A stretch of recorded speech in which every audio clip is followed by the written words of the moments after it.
This is Off Topic, a show where two men with the attention spans of a squirrel try and fail to stay on topic with today's subject. Where will their oral meanderings take us? Well, stick around and listen, because today's Off topic is... Elvira Part 4, and the final part in our series. Today we're going to talk about her movies, her relationships, and what major event of the 1980s that nearly ruined her mentally. But first, an Elvira fun fact. Fun Elvira fact. Virtually every convention or signing she does, there'll be one pot-bellied middle-aged dude in a trucker hat who sings Elvira by the Oak Ridge Boys to her. She hates that song because this happens so often. So stop it. Does she stop them? Does she stop them? No, yeah. I don't think she does because, that'd just be rude and angry. Because they always sashay up with this look in their eyes like, ooh, this is clever and this is going to make her interested in me or something like that. They're like, nobody's ever done this before. And they'll start singing and she just kind of just stares at them with this dead look in her eyes. Yeah, that would be obnoxious. Yeah, and it happens so often. She says she's just tired of that song. It's almost like that joke people give. I try not to. I don't try. It's not that hard to not try. But someone's trying to scan something at the register and it doesn't scan. Like, oh, is it free? Ha ha ha. Guess that means it's free. Her. And you can see the register person working the register just be like, huh. Yeah. Okay. That's exactly how that works. It's obviously free. Well, Elvira's career was going great. One thing would arrive to bring turmoil to her private life. Remember how she's friends with every gay man she meets and drag queens and all this and that? Well, here comes the AIDS epidemic.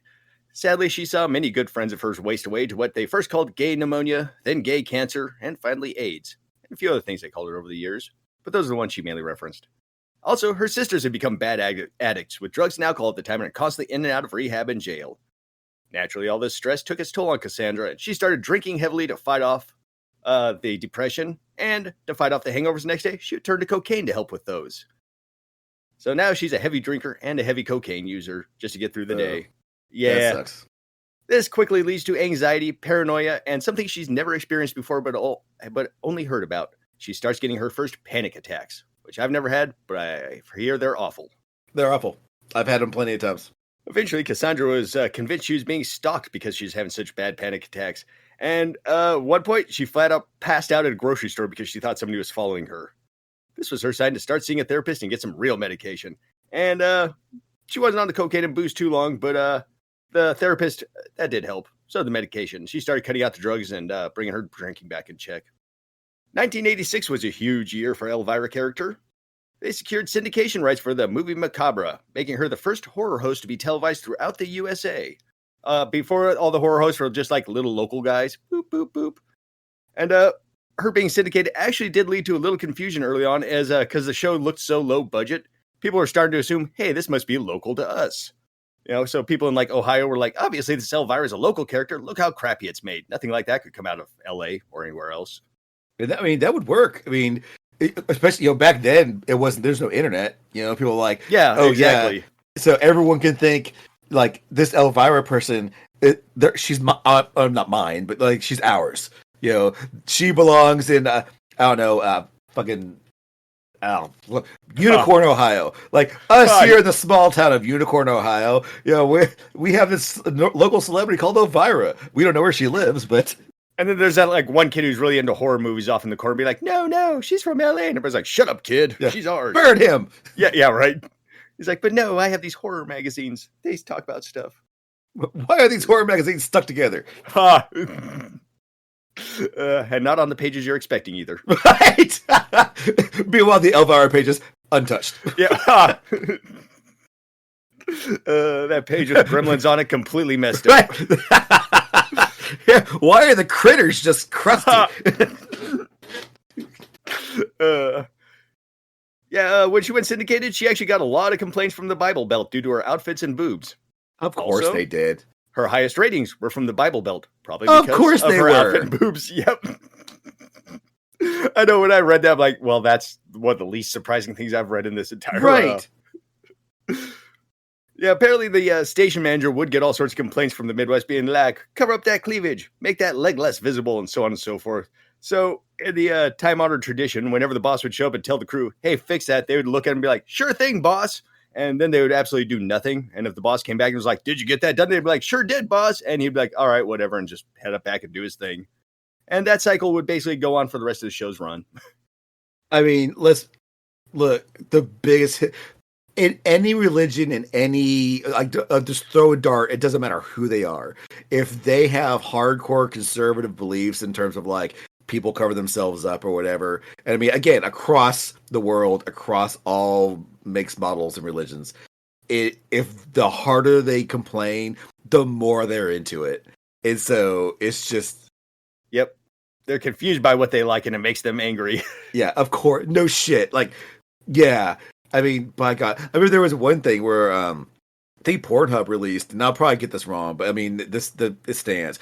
I'm not even trying to guess the areas, even though I think I know where they are, but I might be wrong. There are areas in the world where they shut down porn, like, okay, we can't do porn anymore, and Pornhub released like all these streams are going, and it was just the sickest shit. Yeah, like gay porn all up in like the anti-gay areas. It was just, I don't know. And none of this is surprising at all if you've not even a little bit, not even remotely. 1986 was actually a pretty big year for Elvira, because she also made the MTV special Elvira in Salem, and this was also the time of her first comic book run for Elvira in DC Comics. It was Elvira, House of Mystery. And she would actually go on to be in a lot of comic books over the years, her own little like mini series and stuff, like Elvira's Horror Series. Never any like long running ones, but you know how those go. Right. This was also the year Elvira would be a guest at WrestleMania 2, where she'd do some guest commentating, and I think she was a ring girl too for like the main event. She said it was a fun experience, and all the wrestlers were really sweet to her. And as Cassandra, she got a role in the movie Alan Quartermain in The Lost City of Gold, playing Queen Solaris. And I remember seeing that movie back in the day, and did you ever see Alan Quartermain? No. Indiana Jones knockoff, basically. No, yeah. Yeah, I know who he is. I can't. I don't know if I've seen it. Yeah, it's a fun movie. Worth watching, I would think. Of course, I haven't seen it in 40 years, but 30 years. Well, anyways, I remember there was. Let's see, there was there are two movies that came out that were very similar. There was another one with Michael Keaton. Not Michael Keaton. Kirk Douglas. I always get those two confused. Michael Keaton? Not Kirk Douglas. Michael Douglas. Michael Okay. Douglas, not Kirk. I knew this was Douglas. Damn it. Michael Douglas, and he was an adventurer. There was a Dane DeVito was in it. Oh, Romancing the Stone. Yes, Romancing the Stone, Jewel the Nile. Yep, those are actually pretty good too, to be honest. I like those. Yeah, and I thought I remember there was like a knockoff of that, and it might have been the Quartermain. Of course, Quartermain's probably that character's been around longer. Quartermain is one of those. He goes back to like the late 1800s pulp books or something like that. And and I think it was one of those two, like the whole Romancing the Stone and Jewel of the Nile was big hits. So they're like, hey, let's just go pull some public domain character out and write about him. Yep, a year after. Romancing the Stone 85 and okay. So anyway, we got off track, but yeah, that's who I think of when I think of the Quartermain guy. And I'm gonna say no, I haven't seen it. If I have, it is no longer in they can't find the file in the brain. So. Somebody shredded it a while back in order to make room for other stuff.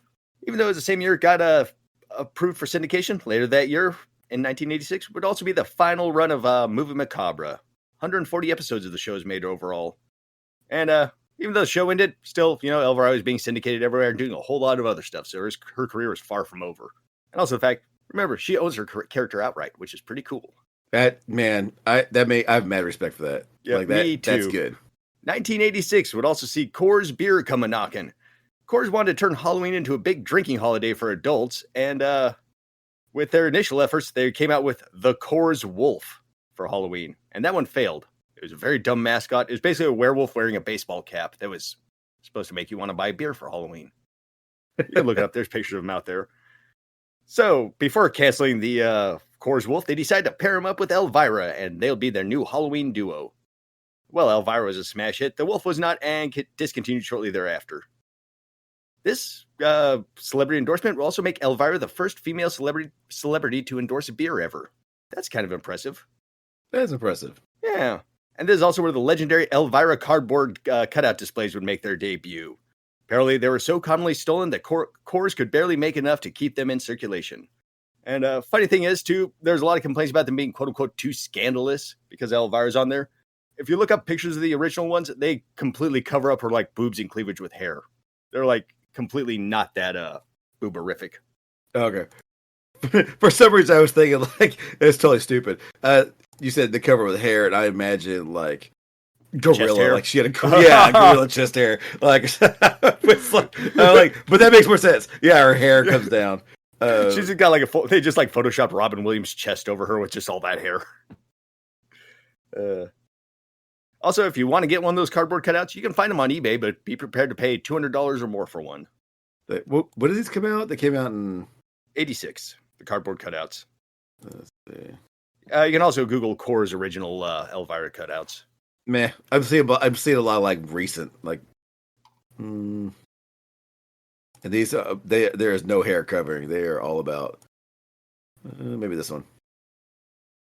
Okay, yep, I see it. Yeah, the hairs they did much. They covered as much as they could with the hair. Yep, they did. I mean, you can see a little bit of breasticles there, but yeah, I mean it's not gone. Like they acknowledged it there, but yes, they definitely took the cleavage part out of it. Yeah, her hair got extra long for this shot. Yeah, so. Yeah, you can tell that's not original hair because it's like she's got long hair and a beehive hairdo. It's like a lot of hair there.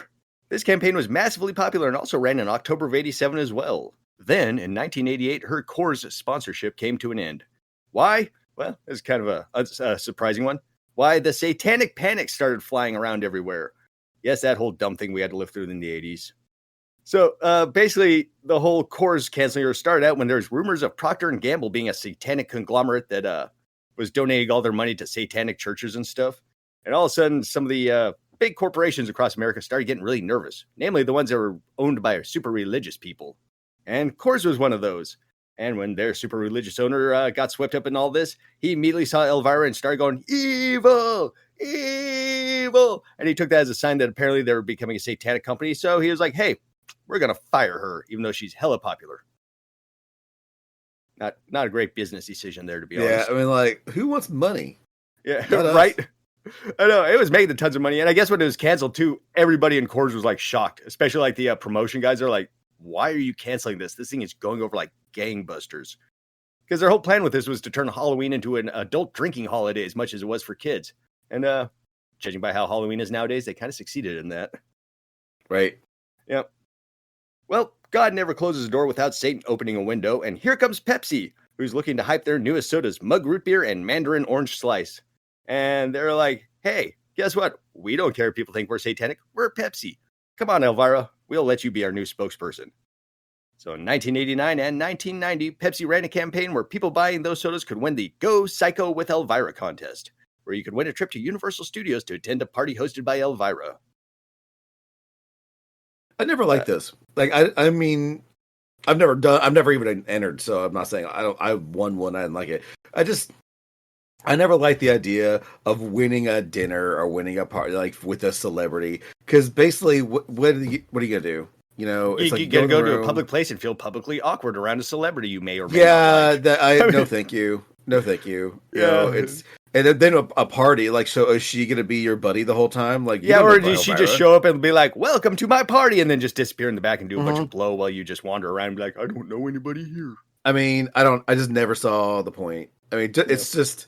But if you do meet Elvira, what are you going to be like? So, do you like stuff? Yeah, I mean, it's just like, I mean, I get it if, I don't know, if you're a big genre star and you end up getting a neckbeard going in there and they're going to give you the third degree. It's like, they're, I don't know.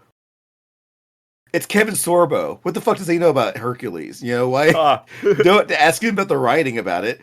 And all he'll do is like yell his right-wing talking points at you. But, you know, it's like, I don't know, for some reason Kevin Sorbo was the first, like, I was wondering, it was like Kevin Sorbo. Wow, it was the first B-tier actor I could think of that was in a genre thing. Wow. So, B-tier's really generous. Yeah, that's good. That's a D-tier. Really, okay, D-tier I'll take. Yeah, his B-tier status went away a long time ago.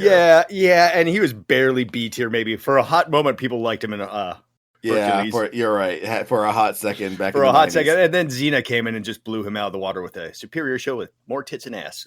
Absolutely. The campaign was a success, and when it ran its course, Coors showed up hat in hand to offer Elvira her job back with him. Turns out their attempts to replace her with Leslie Nielsen didn't work out so well. He played the bumbling detective searching for the Phantom of the Fridge. I vaguely remember that ad campaign too, because Naked Gun movies were pretty big at the time. And I like those movies. I like Leslie Nielsen, but I also remember those commercials being pretty bad. Yeah, Leslie Nielsen's awesome. I Yeah. love Leslie Nielsen. Of course, then you go to the Naked Gun movies, and then it's like, oh, his sidekick. Um, let's just say he didn't turn out too well. Yeah. The second course campaign would be very successful, but also ended suddenly in 1995 with very little explanation. The best answer Cassandra and her crew was able to get was a combination of the owners still think you're satanic, and also Mothers Against Drunk Driving were targeting Halloween because apparently Core's ads kind of succeeded, and there's a lot more drunk driving wrecks in Halloween time. And also one thing too that happened around this time is the famed drop to 0.08 BAC blood alcohol content for driving. The you can't blow 0.08 or more was passed by Bill Clinton right around that time. And I remember this happened around that time because I was playing online with a guy, Ultima Online, and he was going off about how he hated that law and that was going to be the end of all drinking in America. And you won't be able to use mouthwash without getting pulled over and thrown in jail. Oh, that's dumb. Yeah, I mean, this dude was totally like, you can't even drink a beer now, and then they'll just round you up and throw you in prison. I'm like, Yeah, and I remember seeing some clips where they're like, when they first did the no drinking and driving, like you can't drink beer while you're driving, and they'd all these people interviews going, well, what am I gonna do when I get off a long day of work and I want to have a beer on my way home? And there was one lady where she was like in a Volkswagen with the kids in the back. She's like, I think if I want to have a beer while I'm driving, that's my right. Like, Jesus Christ. I got all these screaming kids in the back of my V-dub. Are you expecting me to drive around sober? That's not happening. Because I remember back in the day too when your dad would just have a beer. Well, maybe not your dad, but my dad would just like drag along a beer or rum and coke. Not a great time. Right. It's like, who cares? Whatever. They didn't care. Even Elvira talks about it in her book. Her dad used to just drive down the road with like a bottle of Jim Beam between the seats and a Coca-Cola. And every once in a while he'd be like, open me a new Coke, dear. One messed up thing that came out of this was the fact that since the start of the Elvira character, she had referred to herself as the Queen of Halloween. And she even called herself that like way back when she was a little kid too, if I recall. Well, Coors liked that moniker, and after the second run with Elvira, they trademarked that line and just stole it from her. They were like, hey, she never copyrighted that or trademarked it. We're going to take that line from her.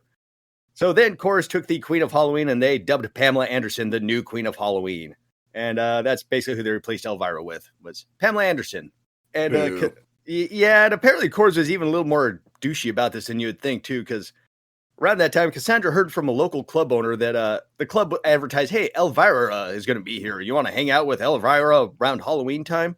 And apparently a Coors representative showed up at that club and told the owner, hey, if you get rid of Elvira, we'll send Pamela Anderson here with the Coors crew and hook you up with Coors for the night. And so basically they were trying to like shove out Elvira every place they could or every chance they could get.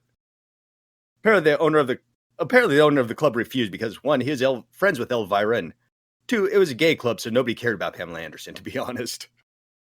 But if they did that one place, I'm sure they did it other ones.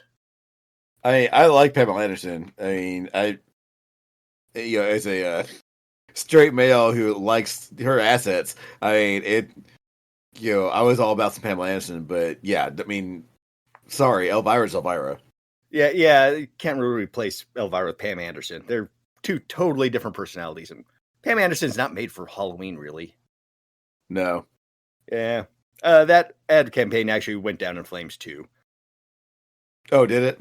It actually, Pamela Anderson didn't go over very well. So then after that, they decided to try the new Queen of Halloween contest, and they like had a bunch of people like line up and try out for it or something like that to make the new Coors Queen of Halloween. That also failed. Cassandra would get some revenge in 1996, though, when some ex-Coors guys decided to help her launch her own microbrew, Elvira's Night Brew. This actually made Elvira the first celebrity to market her own beer. It was a dark lager, but I couldn't find any reviews on it, and they don't make it anymore, so I couldn't try it. Her trying to make her own beer pissed off Coors, and they did everything in their power to force her out of the game. And they kind of succeeded, too, as her beer only lasted a year. Like, they would show up to conventions and stuff, like beer conventions and beer tasting events to hype their beer, and all of a sudden, like, the bouncer at the door would be like, well, you can't enter this, or, the whole event would come up with weird reasons that they couldn't let them attend. So they were just assuming Coors was kind of fucking them over. Yeah. Yeah. That just really sucks. I mean, what to what end? You know? Yeah, right. Why does Coors have a vendetta against Elvira? Well, money, I guess. Not a vendetta against her. Yeah. They just want more money. Okay, so we kind of got sidetracked on beer and soda in the 90s, and we need to hop back to the second half of the 80s and talk about the Elvira movie for a moment. Before the movie got made, the Elvira crew had two options. Get Elvira a sitcom, or go for the gusto and get an Elvira movie made. Popularity was high at the time, so they figured movie would probably be their best option because it's easier to go from being a movie star to a TV star than to go from a TV sitcom to a movie star kind of thing. So, guess who comes into the play right now? Our old buddy Brandon Tartikoff from NBC. Remember him from Alf, A-Team? Yes. Yes, that boy, Brandon Tartikoff. Was he the one who killed Alf, or he wanted Alf to continue? He wanted Alf to continue, and then he got fired in the late 80s or so. He was ousted. Brandon, Ousted, yes. But at this time, he's still with NBC, cranking out hit after hit. And Brandon Tartikoff was a huge fan of Elvira and more than happy to give her a movie deal. So, Cassandra and her friend and writer John Paragon teamed up with Sam Egan, who is the writer and producer on The Incredible Hulk, Northern Exposure, and The Outer Limits, and they got fast to work on a story. Originally, it's supposed to be closer to a spoof of Wizard of Oz, but eventually it turned into a slightly different kind of fish out of water story because the studio was like, we don't really like this idea. Make it more of a comedy kind of thing. More of a comedy, less of a spoof, I guess. One thing the studio did insist on having was teenagers in the movie. The studio insisted that teenagers would never go see an Elvira movie if there wasn't teenagers in them for them to relate to. Man, yeah, I know. Cassandra and her crew were like, that's not true. Looking like the Indiana Jones movie. They just basically listed off a bunch of movies that didn't have a crew of teenagers in it that were super popular. But the studio's like, no. It's got to have teenagers for them to relate to. So apparently all the teenagers in that movie were forced in at the last minute. So if they seem kind of weird and tacked on, it's because they were. Yep. Yeah. However, while they're doing auditions, one person who auditioned and failed for the role of the lead teenager was actually Brad Pitt, before he was famous for much. Cassandra says that Brad Pitt owes her one for not hiring him and ruining his career before it started.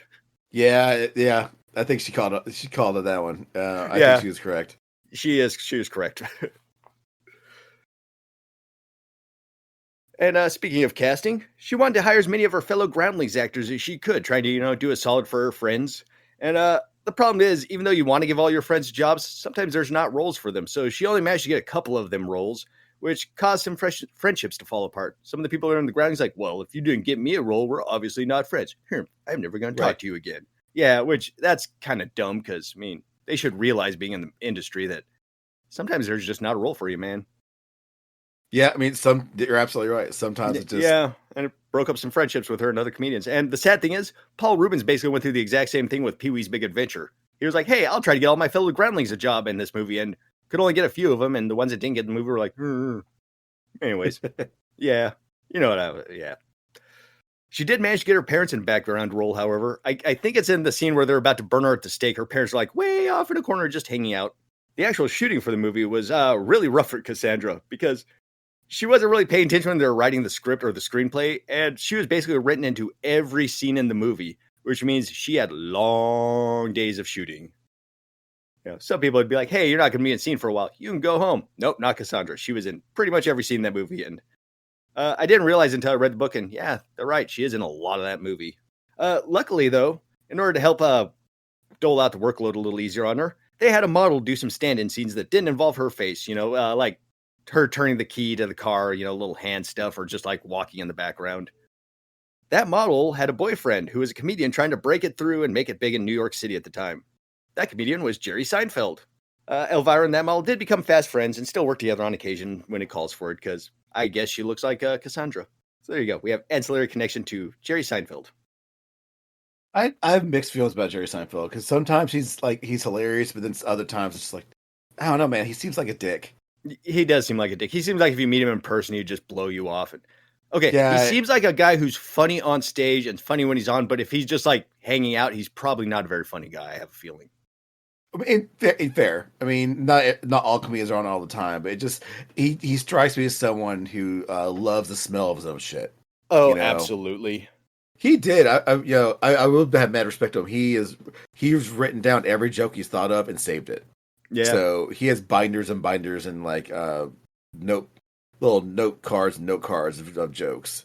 So I respect that. He combined all that and made the Bee Movie, the greatest Bee movie we've ever seen. Oh my god.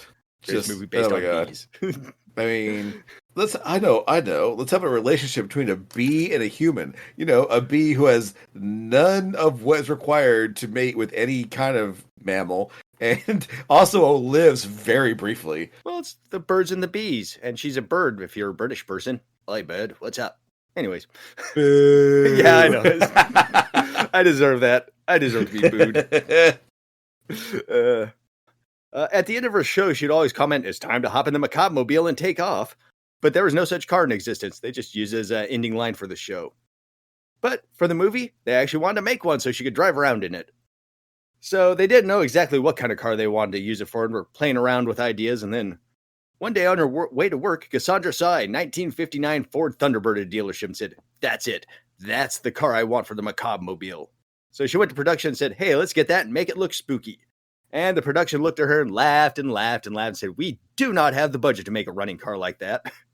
So what they were able to do is buy a junker Thunderbird from a lot and basically make it a non-running prop. There's like no engine, no drivetrain in it. It just looked good, but they had to, tow it around or just roll it around in scenes. That makes sense. Yeah. I'm surprised you didn't go with a hearse.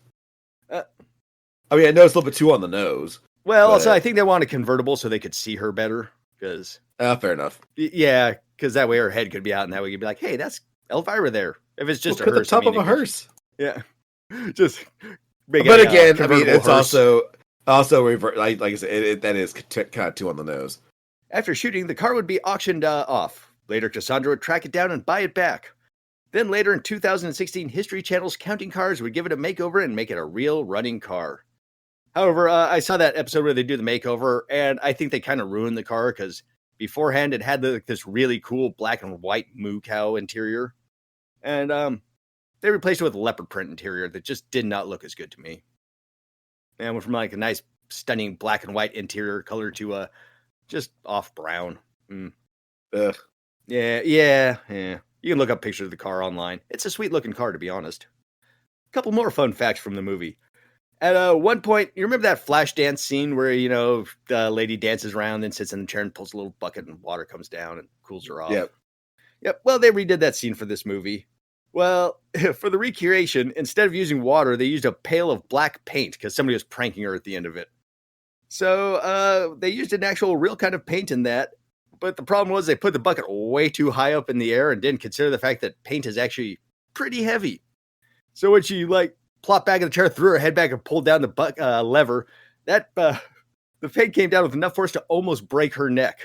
Apparently, it sprayed her neck, hurt the hell out of her, forced black paint all up her nose and stuff, and filled her sinuses with black paint that was coming out over the next few days. And she said it was an awful, awful, painful experience. It sounds like. Yeah, it did not sound good. And I mean, of all the ways to go, right? Elvira dies, have black paint dumped on her head.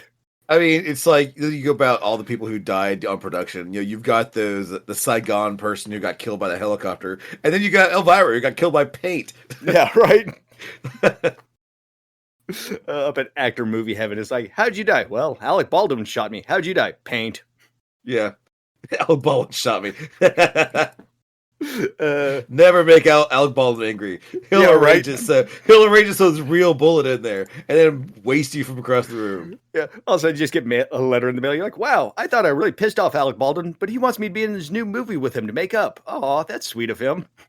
It's a Western, huh? Uh-oh. Yeah. Uh-oh. At the end of the movie, there's a scene where she's about to get burned at the stake by the Falwell townsfolk. Yes, the town that she shows up in is called Falwell after Jerry Falwell, who apparently really hated Elvira. Of course he did. Of course he did. He hates everything. At least publicly. Doesn't make him money. Yeah. Well, this scene actually had real fire all around her, and she had to be soaked in fire retardant to prevent her from going up in flames. This made her clothes incredibly itchy, which sucked because her hands were tied behind her back for this entire scene, so she couldn't scratch herself and was just completely miserable. Also, the retardant smelled like paint thinner, and to top it off, it was also cold and rainy, so since it was real flames, she was either cold, wet, and miserable, or they would light the fire around her and she'd be hot, wet, and miserable. Yeah, she was like, that was a horrible scene. Don't ever do a scene where they set you on fire or you're around fire because the movie premiered on September 30th, 1988, which Cassandra says was the best and worst day of her life. Good day because the movie premiered. Yay! It was a bad day because her father also was diagnosed with bone cancer that day. Boo. That's a mood Did you have killer, to tell her huh? the same day? You know, like, give her a day. Well, what happened is her parents hopped in the Winnebago and traveled down to LA for the premiere of the show. And when they showed up, her dad had like a massive headache. It was like, my neck and my head hurts. And Cassandra was like, well, I'm going to send you my chiropractor. He's got an opening. And he went to the chiropractor, and the chiropractor was like, go to the doctor right now. I can't help with this. You need to get checked out. So he immediately went to the doctor, got an x-ray, and the doctor was like, you got bone cancer. So, yeah, apparently it all happened like super fast. And, yeah.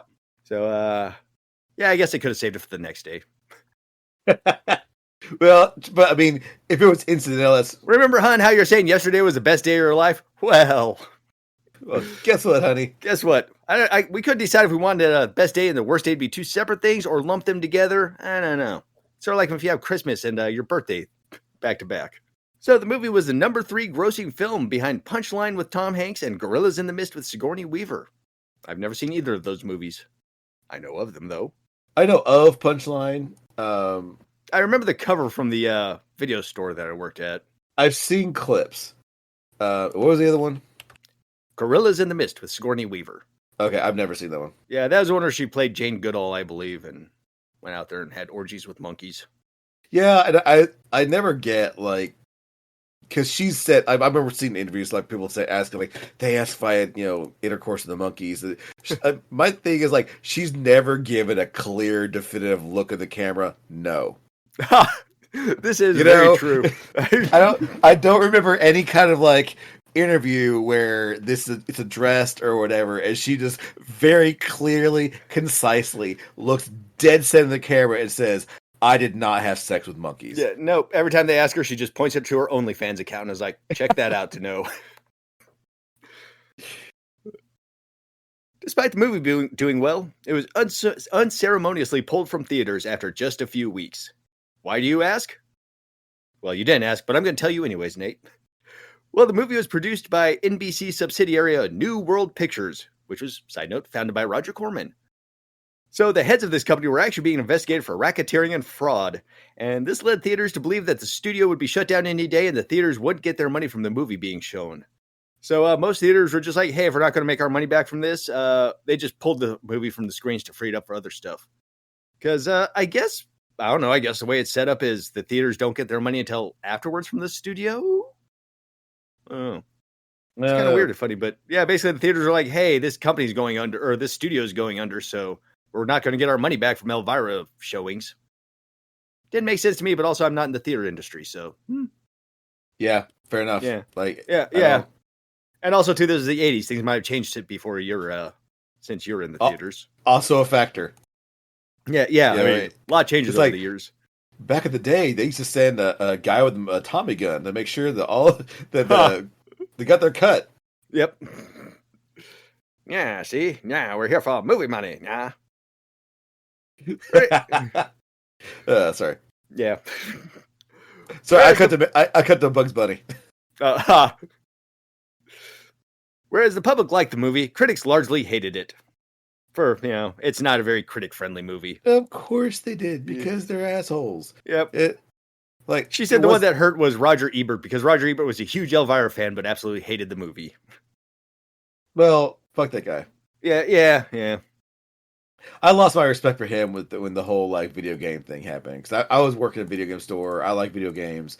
I think now obviously not all video games. Pac-Man isn't exactly a story-rich environment, but you can't play The Last of Us and then turn around and tell me that video games don't just story and aren't art. Did you ever hear his explanation on why he said that? Because he was an asshole. Basically, in his mind, in order for it to be art, it has to be one consistent experience that a person can experience over and over again. Video games, you can alter the outcome, you can alter the flow, you can alter the pacing of it, and you can make it somewhat different from the original creator's intentions of the story, sort of thing. Yes and no. Yes and no, but sure, not every, but it's not like it's random. You don't play in a video, you don't pop in a video game, and it's like, oh, you'll either save the princess, or I don't know, you turn into a sheep and then eat grass and explode. Like there's Did you just make a Warcraft reference from like 1995? Yeah. What the hell? I started pulling quick an analogy now, and then all of a sudden Warcraft. And the thing is, like, each one of those things, I literally pulled out of my ass individually. It wasn't one complete thought. It was 3 complete random things that happened to equal out Warcraft. Warcraft P-tier Griffin. Yeah, that's exactly what happened. Exactly what just happened. But yeah, I mean, everything that happened was intended to happen. And so, even with multiple endings, the people who designed that game designed those endings. It's not random. You get the endings that you get. Now, the one ending very well could be, I suck at this game, I can't finish it. So the ending is whatever the ending happened to be, wherever you stopped. So, but even then, it's like, I don't know, if you walk into a painting and you glance at it, then walk away. Did that painting work or not work? Was it art now because you don't give a fuck about it? Like, we went to Chicago to the art museum there, and there was a painting there that was just black. Just black. There's no paint. I'm like, is it art because the guy couldn't like do more than black? I don't know. Yeah.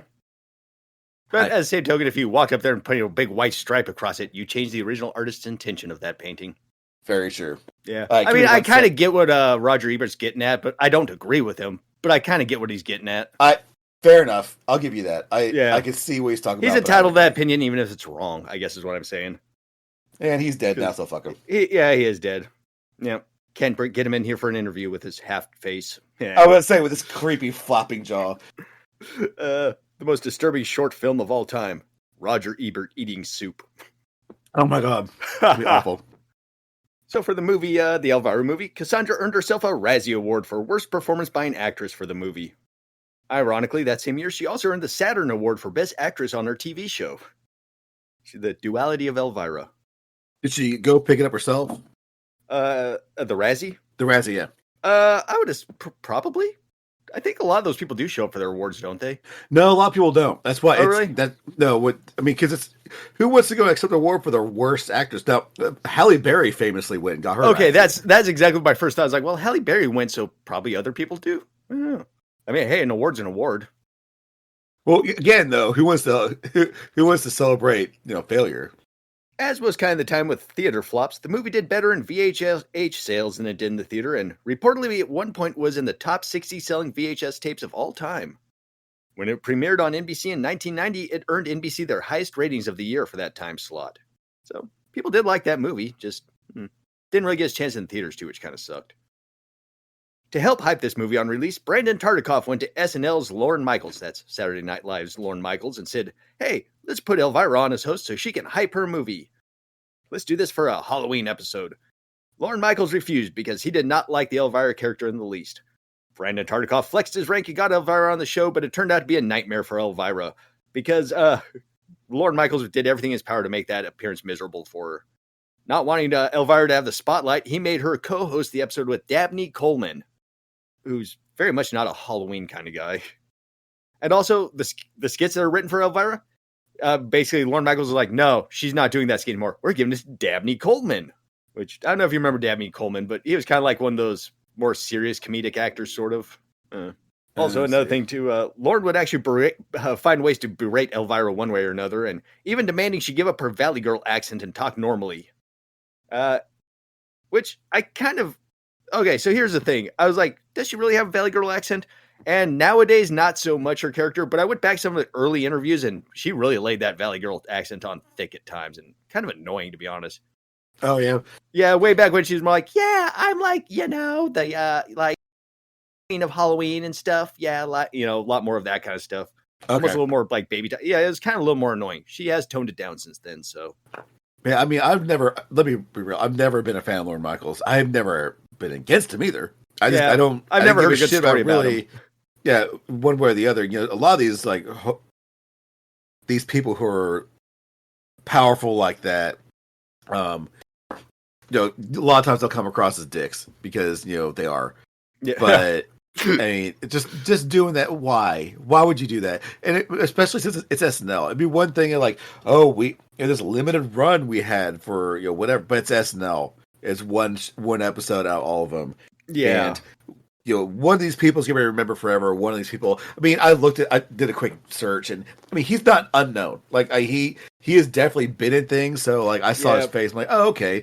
Back in the '80s, he was definitely bigger than he was anytime else. Absolutely. But Elvira's like timeless. I mean, yeah, she's not going to be starring.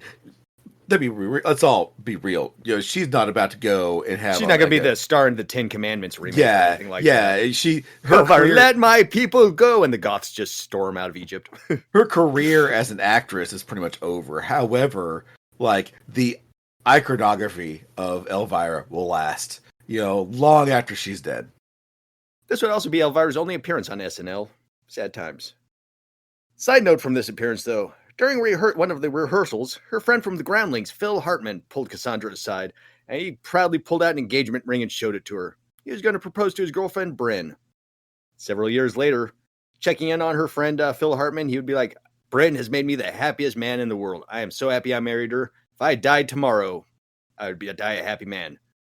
3 days later, Bryn would murder him in a cocaine-fueled psychosis. I would say, well, it would be too good if it was the next day. I mean, it's really his passing is awful. Like I really did. I thoroughly loved him. Almost everything he did. Yeah, I liked him too. Some people didn't like him so much though. There were some people like genuinely were just like, nah. Really? I mean, I guess to each their own. I mean, I'm not gonna go so far as say he's my favorite. I'm just. But he's Lionel Hutz, and that's all that really matters. He is definitely one of my favorites. Yeah, I liked him in everything he was in. I found him entertaining. 1989 would see the first of 4 Elvira pinball machines to be released. I remember playing one of them and really liking it, but I don't remember which one it is. But if you want the OG pinball machine, you can buy them used on eBay for $6,500. And the most recent pinball machine, the 40th anniversary one, is $35,000 brand new if you want it. Pinball machines, expensive. That's why you don't see them very often anymore. 1989 would also see Elvira making a guest appearance on the Super Mario Bros. Super Show, the show we all know and love. I remember that show, being able to watch it occasionally back as a kid. I hated the live action, but loved the cartoon parts. Now as an adult, I don't really like the cartoon parts that much, but the live action is gold stuff. 1989, Cassandra would purchase Briarcliff Manor in California, a mansion that was built in 1910 by a reclusive oil baron and later turned into a Scientology center and looked like a cool haunted house. I mentioned this because at one point she invited Mark Hamill over to the place to hang out. And when he arrived, he says, oh yeah, I used to live here when it was a college dorm and I was going to college down the road. Yeah, I had to move out after my roommate killed himself. Come here, I'll show you which room it was in. And drug her up to a closet. It was like, he hung himself right there. I don't know if he said it really excitedly, but I kind of like to think he was all excited. Just like, hey, come here. Look, right there is where I found his corpse hanging. Can you smell the death? It's still here. Yes, I can still smell that shit that was in his pants. I guess at 1.2 it was also a Scientology center. Also, when they bought the property, it had a bunch of like birds just wandering around on it because the previous owners were kind of weird, just let animals wander around and do their thing. Cassandra said she became great friends with all the pet turkeys that were there. They would follow her around like little pets and this and that, and she could like pet them, and they just did turkey things. Because turkeys are kind of cool that way. She also learned, too, that if you let turkeys eat all they can, they will eat themselves to death, and all her pet turkeys ate themselves to death. Nice. Yeah. She also didn't know chickens. The same thing. Yep. She also didn't know that chickens could fly, too, and the neighbors were getting all pissy that all the chickens were like flying over their house and shitting and then flying back. Because she's like, we have a fence. Obviously, chickens can't get out, but yes, they can. Chickens can fly. They're not great flyers, but they can fly. Yeah, they're not. So you're not looking up like, look at the majestic soaring chicken up there. Although what they can do is they can sort of like, quote unquote, wall jump their way up a couple of trees. And once they get to the top of the trees, they can kind of like tree hop from the top of them and almost, quote unquote, soar majestically. Almost. So apparently, as Elvira learned, though, Cassandra learned, when you buy an old giant mansion house, the repairs and upkeep are way too expensive to make it worthwhile. So in the 90s, she sold it to Brad Pitt. Nice. And Brad Pitt still owns it to this day, I believe. And Elvira just moved just down the road a couple of houses, I believe. Or maybe she moved next door. Because I think Brad Pitt later tried to buy that house off of her too, so he could like make one big lot. Anyways, there we go. Brad Pitt owns Elvira's old house. Yay. Yeah. So we're now in the 90s, and the Elvira role was still going strong for her. And now she's doing a lot of activism work, mainly in the realm of HIV and AIDS awareness, but she also became a PETA's anti-fur spokeswoman. I wonder if she's still traumatized from that rabbit coat thing from before. Remember when the homeless person was jacking off into a rabbit fur coat? Yeah. I was like, oh, that does sound familiar. Yes. Yep. So when she was a PETA spokesperson, which I agree with PETA's statements on, treat animals better, but I don't like that company. They do some real shady stuff. Dude, they do super shady stuff. And especially, I especially love how they're like, oh, yeah, boo animal cruelty, da-da-da-da. Meanwhile, they, kill more animals than almost any other animal, anything. Yes, they do. They have, mass kill shelters. One time she hosted a PETA celebrity dinner at her place, and among the attendees were Melissa Etheridge, Katie Lang, and Katie Seagal of Married with Children fame. And also, River Phoenix was there. And she mainly remembers River Phoenix for one thing. One, he showed up late and brought along all his buddies and brothers and stuff, and they didn't have enough seats, so that was kind of annoying. But apparently, Cassandra made this great, beautiful pumpkin casserole that she brought out for the group and set it in the middle of the table for the guests. And River, walked over, stuck his head over and looked down, and his big, hairy, gross, greasy beanie fell right off into the dish. Cassandra had to turn around and head right back to the kitchen and start picking all the fuzz and hair and crap out of it. Oh, man, I'd be so pissed. Yeah, she was not impressed with that. She was really annoyed, but she was like, turns out he was a really sweet kid. At the end of the night, he gave her a big old hug and apologized for it. It was like, sorry, I did that for you. And basically everything was fine. And then he died. Yeah, I was just about to say, later, River Phoenix would die. Does Elvira, some sort of Black Widow? She just kills people she doesn't intend to. She after she hugs River Phoenix, he dies. Maybe hugs gives Phil Hartman a hug, he dies. It's like, give me a hug. No. Yeah, no. I've seen what happened to these other people. 1993. Cassandra films a pilot for CBS called The Elvira Show. It was kind of an expansion on the 1988 film, but with a sitcom setting. And this would be of a young witch who would move in with her two witch aunts and their talking black cat. One of the aunts would be played by Elvira, and they would be dealing with nosy neighbors and uptight conservatives who wanted them to move out, all the while they tried to hide the fact that they were all witches. This show was not picked up by CBS, but you can find it on YouTube, and, it's all right. It is what it is. I don't think it would have made it, but... It's Sabrina. Yeah, pretty much. No, not pretty much. It's Sabrina. Down from the beginning to the end. You have this girl living in a house with her two aunts who are witches with a black cat that can talk in one series, and there's the newer one. The cat doesn't talk for whatever reason. I mean, boo! That talking cat was the best part of Sabrina because he was a wisecracker one. Right? Yeah. No, he was like the only thing I liked about that show. Well, Joan Hart was hot, but Yeah, I mean, I didn't have cable, so I couldn't really watch it, but I did watch some. Yeah, I saw clips and stuff, but yeah, and then the more recent one where it's the more recent one, they try to ground it in quote unquote reality, and so they were literally worshiping Satan. And I know which one you're talking about. Yeah. They tried to be a serious teen drama kind of thing. Yeah, and that cat did not talk. Which, again, like you just said, the best part of the original show was a talking cat. So why, of all the things to remove, you removed that bit? During the casting process for the show, it was down to two actresses for the role of Elvira's niece, Phoebe and Hillary. They went with Phoebe, but many years later, Elvira would run into Hillary again and ask her, "Hey, what's up, Hillary? I remember interviewing for it. You been up to anything?" And Hillary would say, "Oh, I just won an Oscar for this movie called Boys Don't Cry." Yes, it was Hilary Swank who auditioned for the part and failed.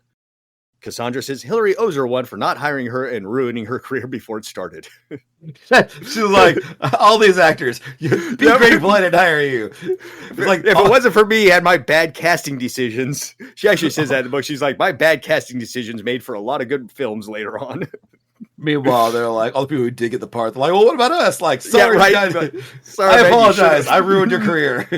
Exactly.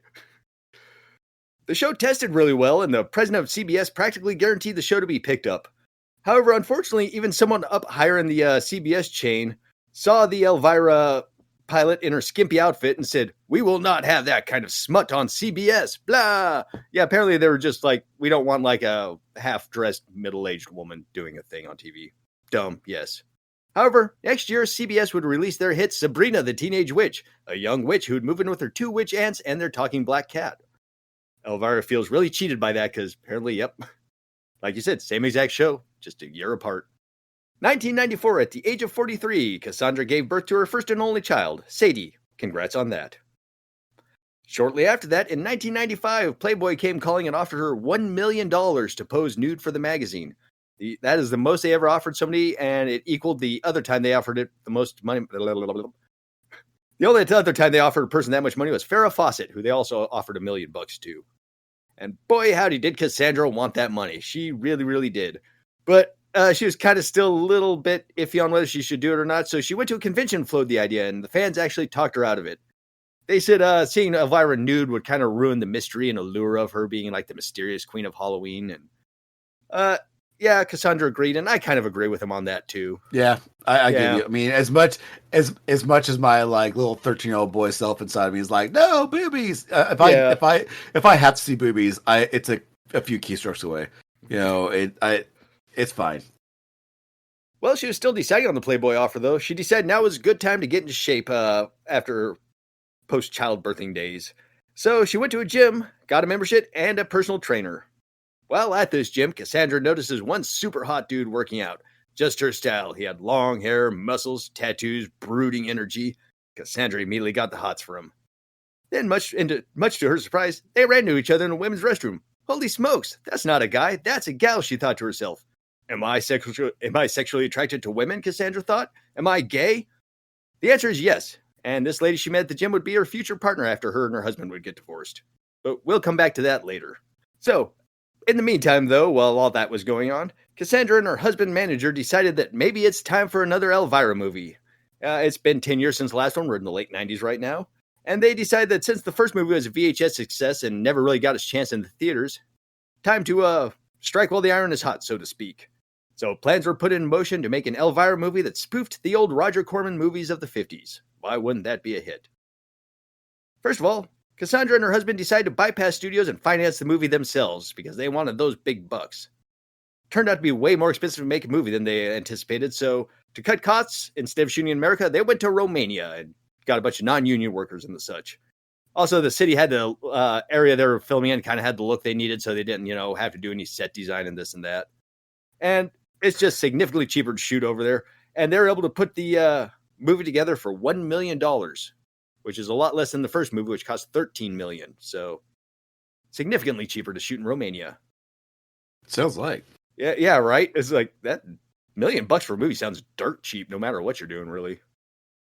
For the casting of the movie, they actually tried to get Christopher Lee hired because she remembers him from being those old corny horror movies from back in the day that you even referenced earlier.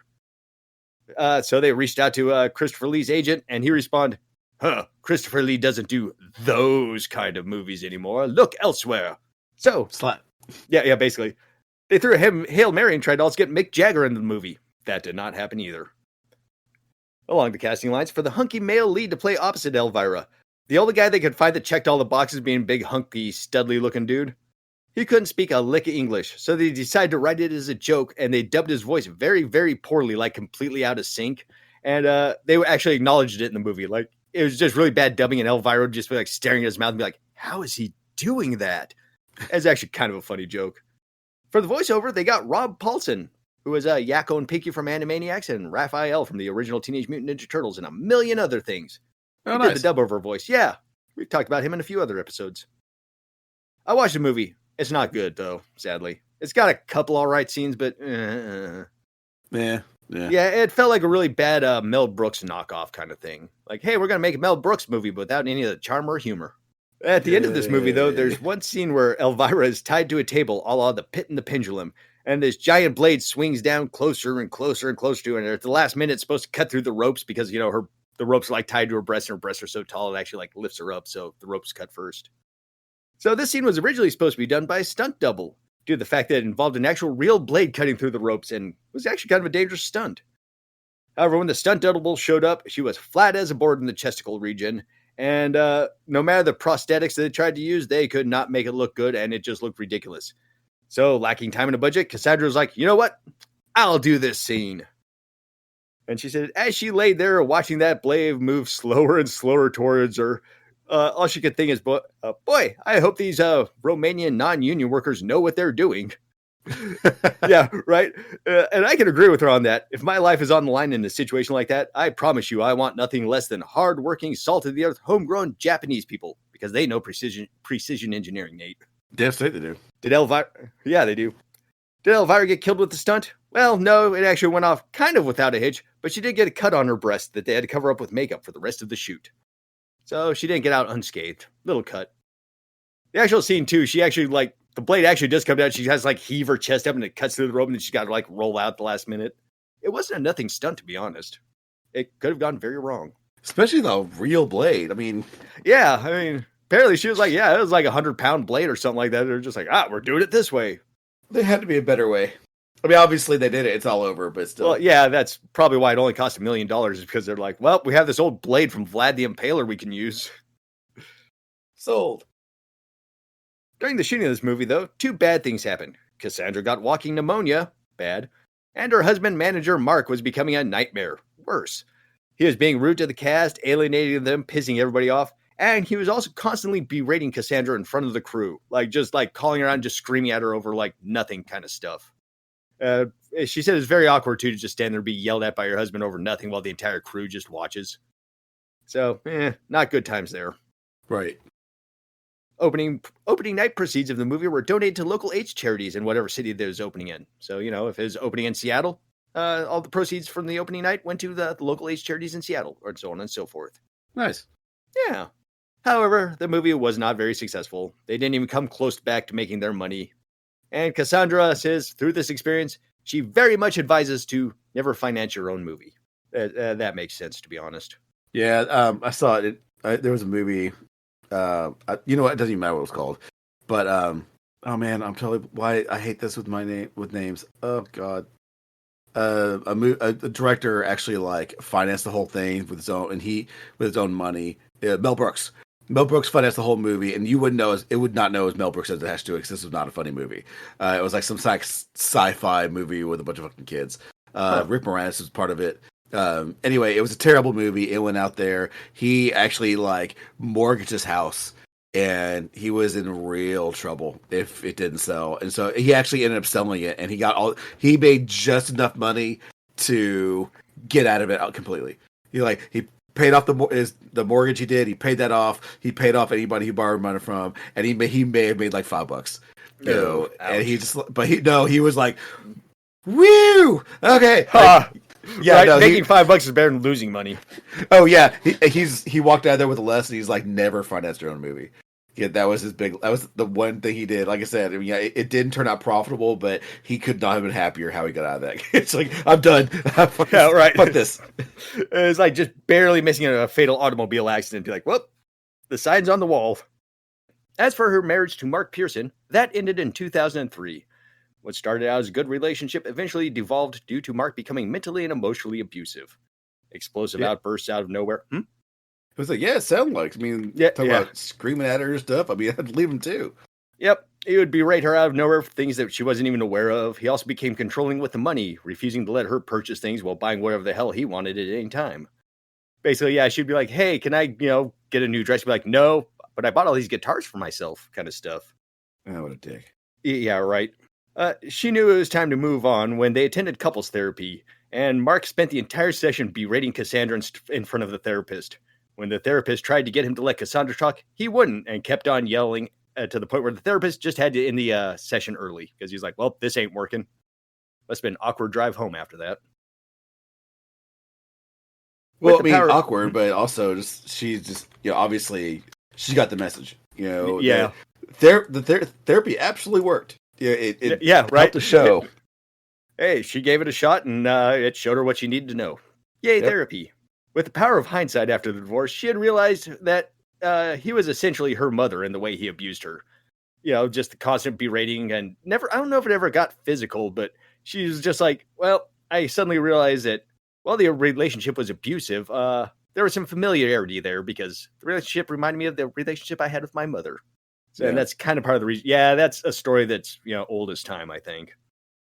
when you grow up in like a situation that's a 2 out of 10, and then you move up to a 4 out of 10, you're like, hey, this is twice as good.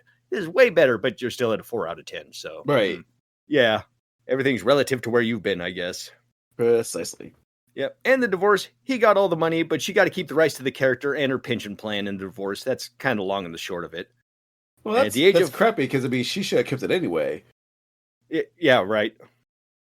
Yeah, well, he was the manager, I guess, so there was some of that there. I don't know. We could talk to that's for the lawyers to talk about. Yeah, fuck that guy. Yeah, fuck him. So, anyways, now that she is done with Mark, she decides to give a shot with the relationship with that trainer that she saw at the gym, who is called T. In fact, that's the only thing that we have her referenced as. She tries to keep very quiet about her personal life nowadays. Actually, she's kind of quiet about her personal life right up until this book, to be honest. But basically, when they started their relationship, they weren't in relationship at first, but her trainer and her, they got along. They're really good friends. And after the divorce, the trainer moved in to help her watch the kids and, this and that, because the trainer also got out of a bad relationship. So on and so forth. And then next thing you know, hey, guess what? We're in a relationship together. Her and T, Cassandra and T. They sound like they were just, woke up one morning, like, they're in bed, kissed each other, they start making breakfast, and all of a sudden, like someone sits up real quick, like, holy shit, we're in a relationship together. Actually, apparently, the way it worked out is they were just kind of like having a day out, just hanging out and stuff. And then when they got back to their place, Elvira was like, or Cassandra was like, I just wanted to kiss her for reasons I couldn't understand. And so she did. And they're like, ooh, now we're a couple.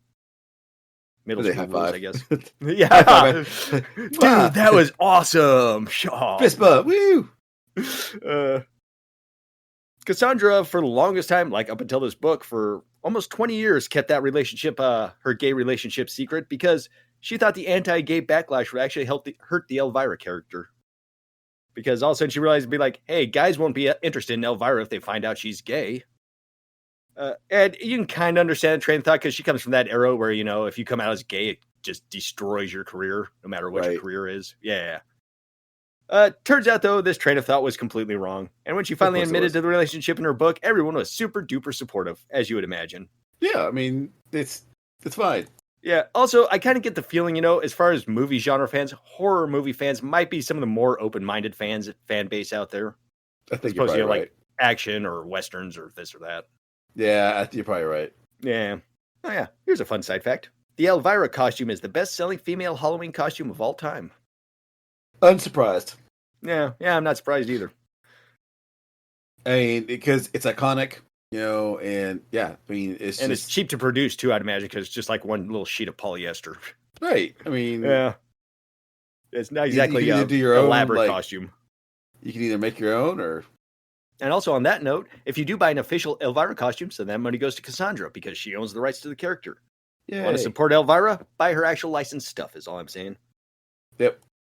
Do it. Because unlike a lot of people where they just get like a penny out of it, she actually gets the full amount, which 4 pennies? I don't know. Yeah, I have no idea how licensing works. In September 2010, Elvira's movie Macabre returned to television syndication, this time with public domain films. This run of the series was actually paid for out of Cassandra's own pocket. And she said to remaster these movies, even though the movies were like public domain and free to get the movie, to remaster them so they're watchable cost about $10,000 for each movie.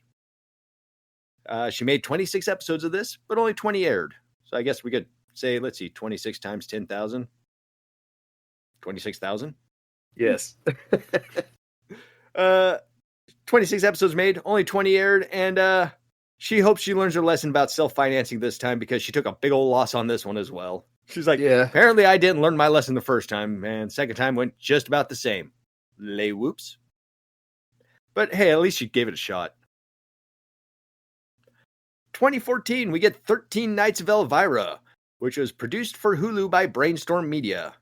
Basically, this was another thing where she would line up and review movies, bad movies. But the majority of these were full moon feature movies. And if you don't remember them, they were like the ones who did the OG Puppet Master movies and those guys back in the 80s. Yeah. They also did Evil Bong starring Tommy Chong. Evil Bong? Evil Bong starring Tommy Chong. Oh, there you go. That is a new full moon features movie. It does not look good from what I saw. So does the bong itself kill you, or does it make the bong make you turn evil? Oh, that's a good question. I'm not sure. Maybe I'll have to watch it. All I know is the cover of the box has a very evil-looking bong and Tommy Chong on it. Oh, there And you go. Chong and bong rhyme. Yay! Yay! Elvira's 40th anniversary, very scary, very special came out in 2021. This was to celebrate the original show's 40th anniversary, a special one-night movie marathon which premiered live on Shudder, the horror streaming service. The special came out September 25th, the same week as her memoir, Yours Cruelly, Elvira. Oh, by the way, just so everybody knows, pretty much 90% of the info, 85% of the info of this is from her biography, Elvira. Yours Cruelly, Elvira. That's her memoir. I recommend it. Good book. Go check it out. And I didn't want to just use that book as a source, so I went back and found old articles on her and old interviews. So, yay. Awesome. Yeah.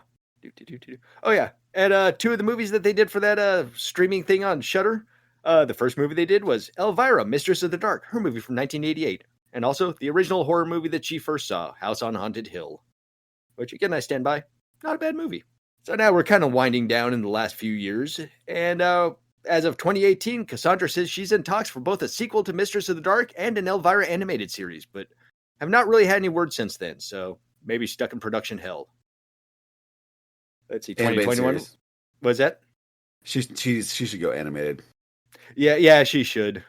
I mean, she still looks great. Don't get me wrong. She still looks great. But in fact, I think even in one of her interviews, she actually did say she wants to go animated because that will keep it, basically your physicality can only last so long, but animated can go forever. Yeah, because it's still her voice. Her voice is just as iconic as her figure. Yeah, it really is. So, I mean, I think she still could. If she went on there and pulled it off, I think she, from what I've seen of her recently, I think she could probably do okay. But it's just nature, just she's getting up there in years. Yeah. And so, yeah, she's in her 70s now, so 72. That is no spring chicken. She might only have a good 30 years left in front of her.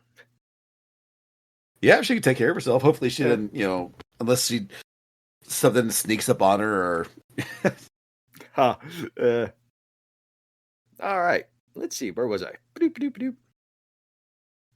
I got sidetracked because my brain was like, oh, crap, there's something I forgot to add in here. Oh, yeah. God, when was that? At one point, they did actually have a little mini-series, whereas I think it was on VH1 or something, whereas find the next Elvira, and it was a reality show where a bunch of people got to show up and, show off their Elvira skills. And the plan on that was actually, they kind of wanted to do a Santa Claus thing where every Halloween at a mall or whatever, they just have regional Elvira show up and do their thing and hype up people and get them excited. That apparently fell through. Because, I don't know, I think people want to see the actual real Elvira. They don't want to see a facsimile.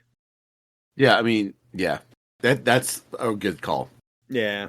2022, Cassandra Peterson gets a role as a real estate agent in Rob Zombie's Monster movie that apparently was not that great. Actually, I've heard two train of thoughts on it. One, that movie's awful. Two, if you're a huge fan of the original Monsters show, you probably would like it. Okay. Did that ever release? Yeah, it did. Oh, there you go. Yeah, I think it released on it wasn't a theatrical release, I don't think. I think it just went to streaming. They came out with a new, I saw a pilot episode for a new Monsters. Had Eddie Izzard in it. Was that the 1600 Mockingbird Lane one? Yeah. Whatever it's called. Oh, that was fine. That was a while ago, too. Yeah, that was a while ago. Yeah. I liked it. It was... Actually, that one got a lot of good reviews, if I recall. Yeah, it was pretty decent. I don't know why they didn't go anywhere with it, but... Because wasn't that more of kind of a serious and less wacky Monsters or something? Yeah, I mean, it was still had its comedy to it, but it was more... Gotcha. Yes, it was. I just more picture serious. some old studio head watching, be like, "This isn't the Monsters I remember. Ruff, ruff, ruff, ruff, ruff. Get rid of this." Ruff, ruff, ruff, ruff, ruff. Ruff, ruff, ruff, ruff, ruff. Because I don't know, studio execs are just idiots sometimes. True. Yeah. So basically, we're at modern day now, and outside of a lot of convention appearances the world over, she's mainly doing guest appearances and stuff at the moment. Little appearances on shows here, there, podcasts. She does say she's enjoying life as much as ever in her 70s, and the relationship with T is easily the best she's ever had. She is completely in love with her and loving life. So good for you, Cassandra. I'm happy for you. Yay. Yay. Good for her. And we do have one last thing. while I was writing this up, I was like, hey, I could do something with all these characters. So now I present the off-topic movie I concocted. We start with Elvira and John Waters as they hop into the Macabre Mobile and hit the road for adventure. Eventually their car breaks down, but fortunately there is the great Antonio there to pull him to the nearest mechanic. That mechanic is Mr. T, who repairs the Macabre Mobile and also turns it into a war machine. All four now travel to Area 51 where they encounter Vetus, whose angelic falsetto and rhythmic tongue is able to communicate with the aliens. The five of them all drop acid and then watch the vivisection of a certain alien named Alf. The end. Yay! How high were you when you wrote that? Ha ha! Oh. This is where the ending jingle goes. This is where the ending jingle goes. I don't know if we need one. I don't know if we'll get one. But if we do, then here is where it goes.